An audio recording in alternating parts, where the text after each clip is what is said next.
ময়মনসিংহ বিভাগকে নিয়ে ভালো কিছু বলেছিলাম, কারণ ময়মনসিংহ বিভাগ হচ্ছিল কিছুদিন আগে কন্টেন্ট ক্রিয়েশনের লাইন থেকে এই দিকটা থেকে খুব ভালো একটা সাড়া জাগিয়েছিল। কিন্তু এখন কেন জানি তারা অন্যরকম একটা ব্যবহার করছে। এজন্য আমি চাচ্ছি না তাদের বিরুদ্ধে কোনো কথা বলার, তাদের বিরুদ্ধে কোনো কিছু কিচ্ছু বলার। এজন্য চাচ্ছি না কিছু বলতে।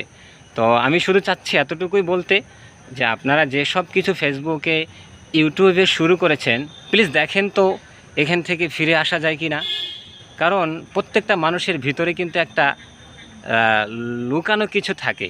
তো আমার ভিতরে যদি কিছু লুকানো থাকে তাহলে চাচ্ছি না এখন সেটা প্রকাশ করতে। তো আমি চাচ্ছি না আমার কিছু প্রকাশ করতে। তো আসলেই আমরা এখান থেকে ফিরে আসতে হবে। বিশেষ করে ময়মনসিংহ বিভাগ কন্টেন্ট ক্রিয়েশন যারা করছেন, আপনারা একটু ফিরে আসেন।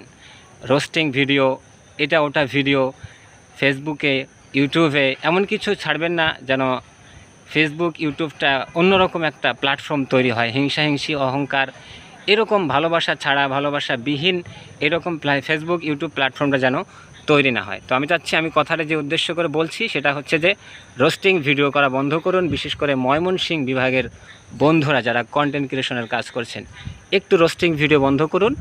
আগে যেমন যেভাবে ভিডিও করতেছিলেন সেম সেভাবে নিজ নিজ জায়গা থেকে নিজকে তৈরি করুন।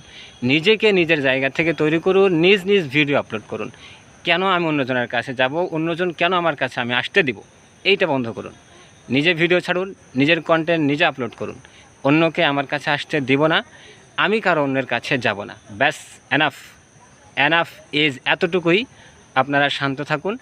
আমি আমার ক্যামেরায় কাউকে নিব না, আমি কারো ক্যামেরায় যাব না। এতটুকুর মধ্যে যদি ময়মনসিংহ বিভাগের কন্টেন্ট ক্রিয়েশন ভাইরা আমার, আপনারা যদি এতটুকুর মধ্যে সীমাবদ্ধ থাকতে পারেন, আমি বলছি বাংলাদেশের মধ্যে ফেসবুক লাইভে, ইউটিউব লাইভে কোনো হিংসা বিদ্বেষ থাকবে না। কেউ কাউকে নিয়ে রোস্টিং ভিডিও তৈরি করব না।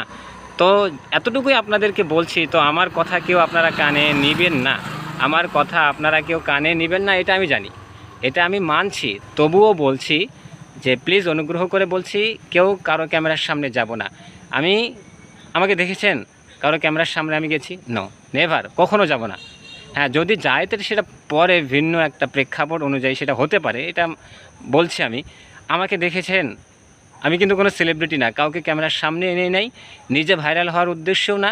ইভেন আমি নিজে কারো ক্যামেরার সামনে যাইনি, নিজেকে ভাইরাল তৈরি করব, বানাবো, এমনটা উদ্দেশ্য না।